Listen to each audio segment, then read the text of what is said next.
Ndryshe nga pjesa më e madhe e territorit shqiptar, qarku i Kukësit shfaq rezultatin më pozitiv për sa i përket aktivizimit të popullsisë në moshë pune,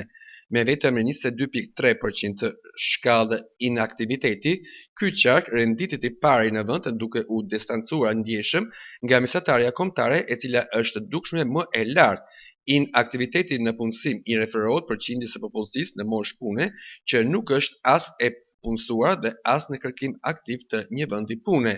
Në këtë kategori përfshihen individë që nuk janë të gatshëm të hyjnë menjëherë në tregun e punës, si student, personat me paaftësi apo probleme shëndetësore, si dhe ata që për arsye familjare, sociale ose personale nuk mund të angazhohen në punë. Sipas të dhënave të Institutit të Statistikave, niveli i ulët i anaktivitetit në Kukës e veçon këtë qark nga rajonet e tjera, veçanërisht nga zona e Verilindjes, të cilat në përgjithësi përballen me sfida të mëdha në aktivizimin e fuqisë punëtore, ndërkohë zonat e periferike të vendit shfaqin prirje të ndryshme, duke referuar pabarazitë rajonale në aksesin ndaj punësimit dhe mundësive ekonomike.